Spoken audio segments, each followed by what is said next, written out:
سن 1934 کا اختتام ایک ایسے عظیم الشان واقعہ کے آغاز سے ہوتا ہے جس کے نتیجے میں جماعت احمدیہ کی دینی و اشاعتی سرگرمیاں جو پہلے چند ممالک تک محدود تھیں عالمگیر صورت اختیار کر گئیں اور تبلیغ اسلام کا ایک زبردست نظام معرض وجود میں آیا۔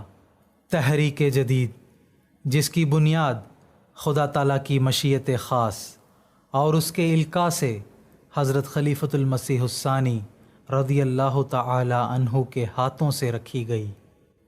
تحریک جدید کی بنیاد اسلام کے عالمگیر غلبہ کے لیے رکھی گئی۔ حضرت مصلح موعود رضی اللہ تعالی عنہ نے جماعت کے سامنے 19 مطالبات رکھے جو دراصل جماعت کو اسلام کے دور اول کے نمونے کو اپنانے کی تحریک تھی۔ حضرت مصلح موعود رضی اللہ تعالی عنہ نے اپنے 3 خطبات میں تحریک جدید کی اسکیم تفصیلی طور پر جماعت کے سامنے رکھی اور اسے 16 دسمبر 1934 کے ایک مطبوعہ اعلان میں تحریک جدید کے نام سے موسوم فرمایا۔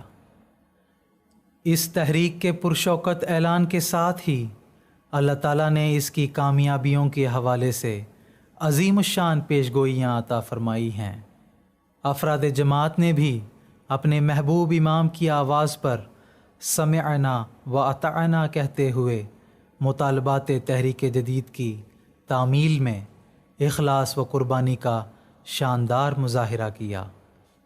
تحریک جدید جیسی عظیم الشان اور عالمی تحریک کے دفتر کا آغاز نہایت مختصر صورت اور بظاہر معمولی حالات میں ہوا، لیکن تحریک جدید کا کام غیر معمولی وسعت اختیار کر گیا۔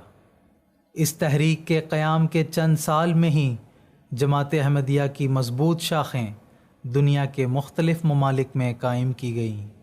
دنیا بھر میں مساجد اور مشن ہاؤسز کا قیام عمل میں لایا گیا۔ قرآن مجید کے مختلف غیر ملکی زبانوں میں تراجم کا اہتمام کیا گیا۔ جماعتی لٹریچر کے تراجم غیر ملکی زبانوں میں تبلیغ اسلام کی غرض سے شائع ہوئے۔ غریب ممالک میں مریضوں کے مفت علاج کے لیے ہسپتال قائم کیے گئے۔ نادار طلباء کے لیے مدرسے اور اسکولوں کی تعمیر ہوئی۔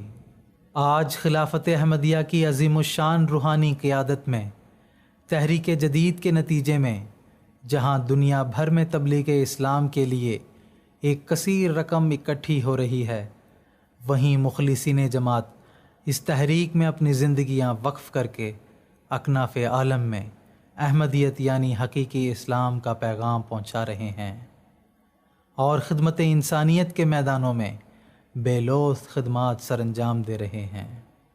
افریقہ، ایشیا، یورپ، آسٹریلیا جیسے دور دراز ممالک تک قادیان سے نکلا پیغام پہنچ چکا ہے۔ تحریک جدید خلافت احمدیہ کی صداقت کی ایک عظیم الشان دلیل ہے، کیونکہ یہ خوف کے پردوں میں سے نکل کر امن اور تمکینت دین کا ایک زبردست نشان ہے۔ آج اس روحانی نظام سے قومیں فیضیاب ہو رہی ہیں اور ہر سال یہ الہی تحریک جماعت کی ترقی اور فتوحات کے نئے سے نئے دروازے کھولتی چلی جا رہی ہے اور ایک عالم اس سے مستفید ہو رہا ہے۔